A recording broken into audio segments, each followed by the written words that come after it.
Olá! Hoje vamos falar sobre os primeiros documentos que devem ser apresentados e quais as primeiras providências que o advogado deve tomar na hora de lavrar uma escritura de inventário no cartório de notas. Sejam todos bem-vindos. Meu nome é Ismael Negri, sou advogado com expertise no direito notarial e este é mais um vídeo do canal Cartório na Prática.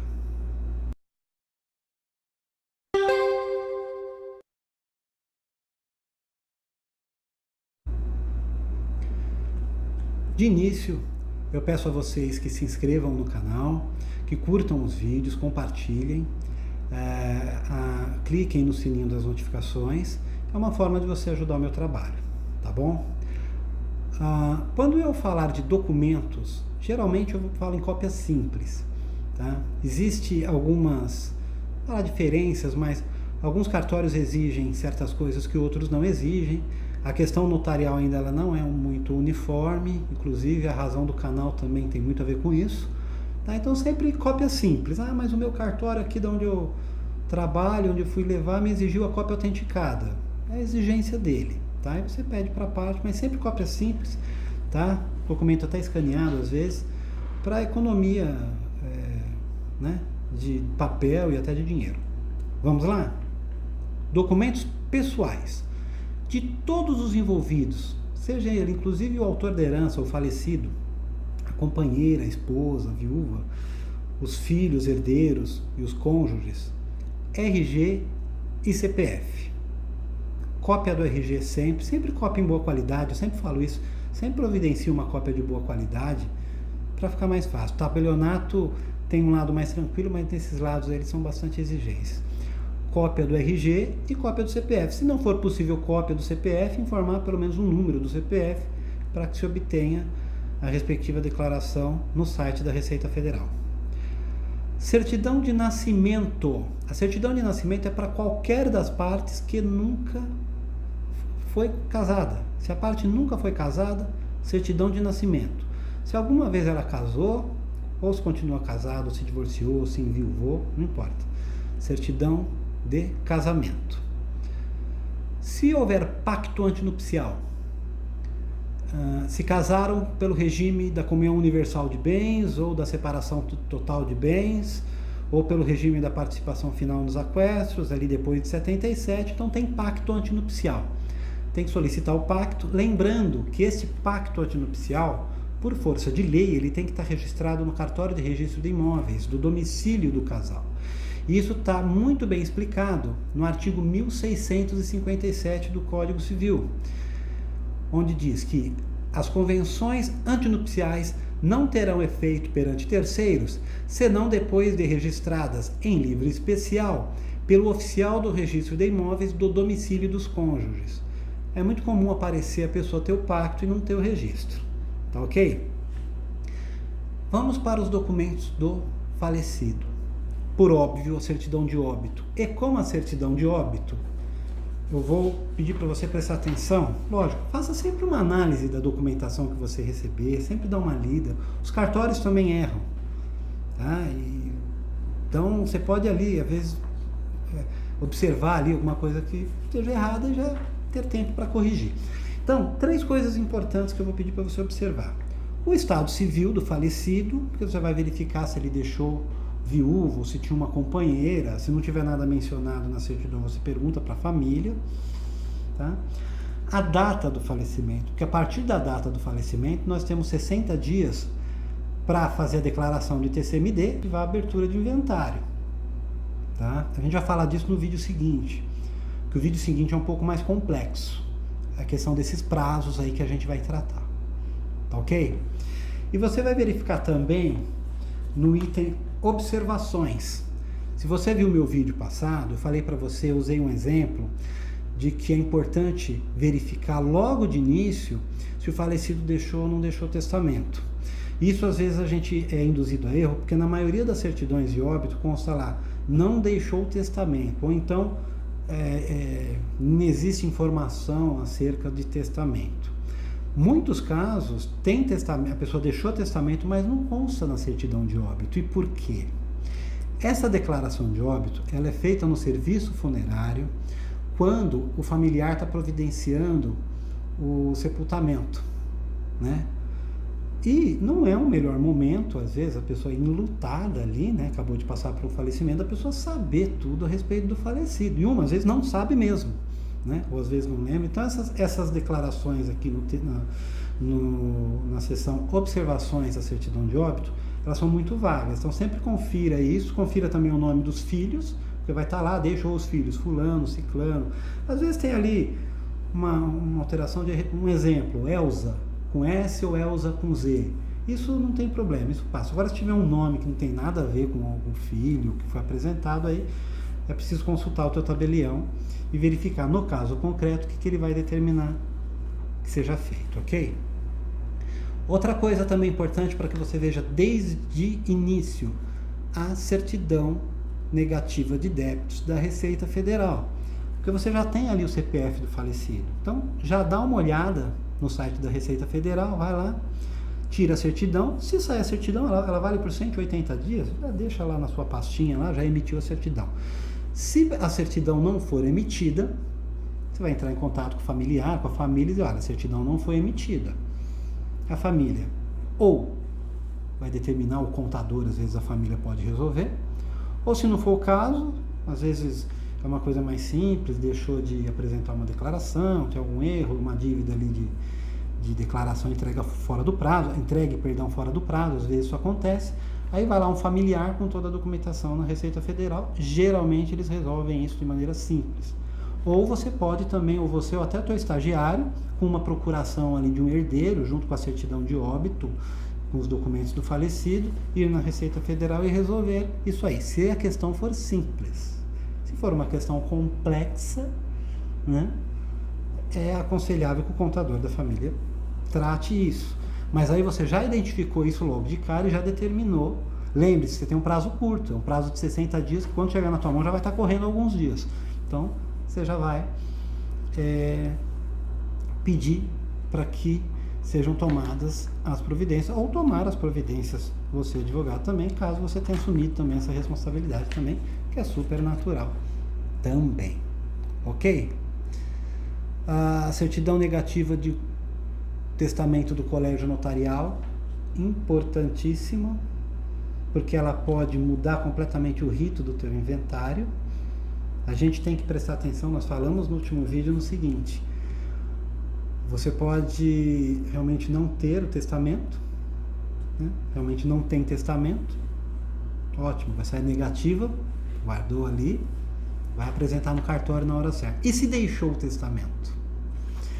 Se o falecido deixou o testamento, você vai, junto com a certidão de óbito, original ou cópia autenticada, ir até o tabelião de notas que lavrou o testamento, vai estar essa certidão, ela vai informar qual foi o tabelião de notas, você vai ter acesso a esse testamento mediante uma certidão e você vai verificar quais são o que ficou determinado nesse testamento. Aí você vai verificar se cabe ou não lavrar via cartório. Tá? Lembre-se, pode-se reconhecer um filho por testamento. Então, às vezes o problema pode ser grave. Então, é uma coisa que você já vê também, já eliminou da tua frente, ótimo. Não tem testamento, não foi feito testamento, guarda aqui a certidão e vamos lá dentro do prazo. Tá? No próximo vídeo a gente vai falar de prazos. Tá? E a gente vai falar um pouco a respeito disso, das certidões, dos prazos, essas coisas, porque você tem prazo para fazer a declaração de TCMD, prazo para abrir o inventário, para dar início no inventário, e os prazos das certidões. Então no próximo vídeo a gente vai fazer um comparativo para que você organize o pedido dessas certidões. Porque você tem, por exemplo, a matrícula que é 30 dias, a matrícula de imóvel, aqui em São Paulo é 30 dias para lavrar a escritura. Só que a certidão de registro civil, ou seja, a certidão de casamento do herdeiro, é 90 dias. Então, é bom que organize ali. Acontece muito, às vezes, e não julgo nem errado, mas às vezes o advogado já manda pedir todas as certidões, tudo bem, se tiver tudo ok, melhor, já sai tudo. Aí tem um problema com uma certidão de um herdeiro que mora num estado onde a cidade é um pouco longe, não está conseguindo localizar o cartório, aí não tem a certidão, aí não tem nenhum familiar lá, aí, enfim. Aí se passou 30 dias, você vai perder já as certidões do registro de imóveis. Então, o importante do vídeo seguinte é a respeito dos prazos. Então, dessas certidões que eu estou falando, no vídeo seguinte a gente vai continuar falando também, mas lá mais relacionados aos prazos. Vamos para a documentação referente ao patrimônio. Então, num caso hipotético aqui de uma pessoa que faleceu, deixando um imóvel, deixando um automóvel e deixando um dinheiro no banco. Vamos pedir a certidão de registro imobiliário, que é a matrícula, a transcrição. A transcrição é mais antiga, no geral, agora já é mais a matrícula do imóvel. E eu sempre sugiro que peça cópia da matrícula e da escritura também, tá?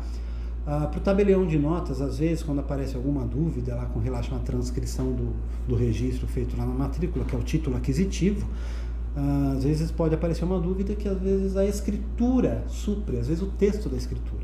O registro, ele é feito ali um resumo da escritura. Por escritura de data tal, do tabelião tal, fulano de tal, vendeu a ciclano de tal, o imóvel supra pelo valor de tal. Pronto, e às vezes falta alguma informação que o tabelião precisa e que na escritura ele vai ter. Então, sugestão, cópia da escritura também.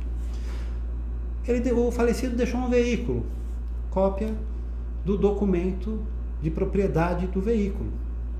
Seja, pelo menos nos cartórios que eu trabalhei, aceitava tanto aquele documento de porte, né, que é o documento de circulação, que você usa para circular com o veículo, como aquele documento que chama-se de DUT, que é o documento único de transferência, né, para comprovar aquele automóvel em nome do falecido. E vamos, para não deixar esse vídeo também muito chato, vamos para um problema, né? Vamos para problema, que é problema que a gente tenta resolver aqui. Extrato bancário. Primeira coisa importante, o extrato obrigatoriamente ele precisa indicar com clareza o saldo depositado naquela conta poupança, naquela conta de investimento, naquela conta corrente, na data do falecimento. Entendeu? Na data do falecimento. Então, solicite um extrato ali de 10 dias antes, 10 dias depois. Ali vai ter como o escrevente que vai te atender confirmar ali o saldo na data do falecimento. Aí começa a aparecer os problemas. Com relação ao extrato bancário, nós temos a figura do sigilo bancário. Então, eu, advogado, você, advogado, o próprio herdeiro vai chegar no banco e vai falar, não, pelo sigilo bancário eu não posso te fornecer.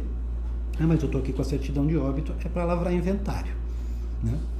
Sem se adentrar aí na lei do sigilo bancário, não é essa a função, senão o canal vai ficar dando voltas e não é isso. Existem algumas situações, às vezes o gerente fornece para o herdeiro lá com a certidão de óbito, às vezes não. Não fornecendo, e não sendo o caso também que a família tem acesso, às vezes a família tem acesso à conta lá online, resolvido. Não sendo o caso, a gente pode fazer duas coisas. Primeiro, você pode solicitar ao seu tabelião, e ao critério exclusivo dele, ele pode fazer isso ou não, tá? Esse é o critério dele. Ele recebendo um requerimento seu, a gente vai falar desse requerimento também mais para frente, tá? Aí as coisas se encaixam. Que ele faça um ofício direcionado, né, ao banco, endereçado ao banco, dizendo que foi solicitado ali o inventário e que, para complementar, é necessário um extrato nos moldes tal.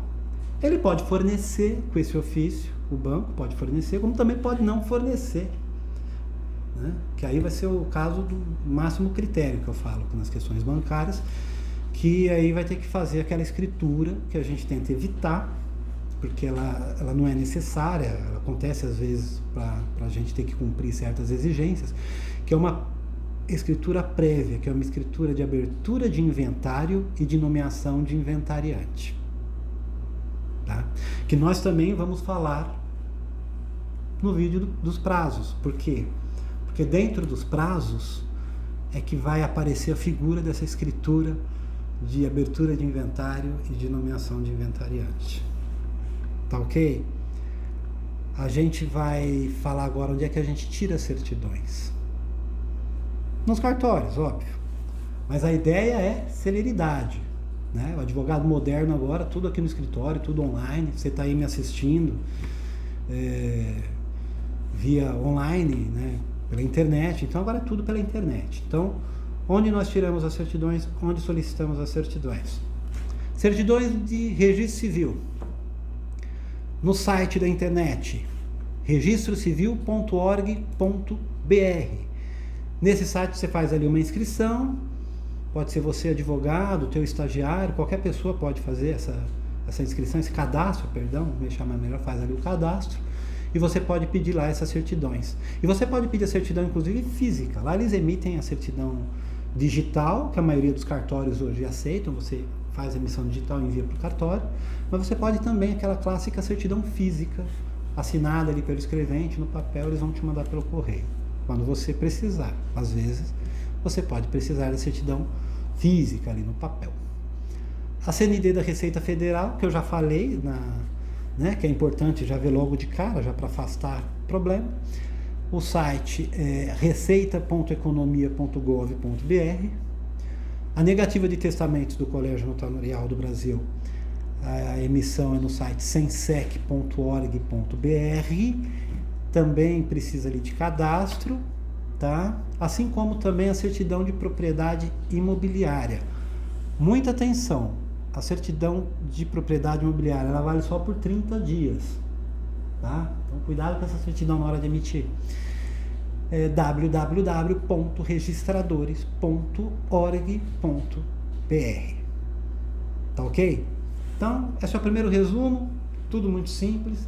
A partir dos vídeos seguintes, a gente vai falar dos prazos, como organizar a documentação nos prazos, e no seguinte, a ideia já é de criar um modelo de solicitação de lavratura, de escritura, de inventário ao tabelião de notas, tá? Para que de certa forma você tenha ali formalizado essa solicitação de escritura, tá? Você vai entender no vídeo seguinte, tá bom? Você também, e a gente vai também nesse modelo de requerimento também qualificar as partes, a redação usual do tabelião de notas, ou sim, uma forma de adiantar já o trabalho e facilitar o teu atendimento ali pelo escrevente, pelo tabelião de notas, e também agilizar a vida dele também, enfim, o que você puder adiantar, tá ok? Espero você no próximo vídeo. Muito obrigado pelo carinho, pela atenção de vocês e até lá. Tchau!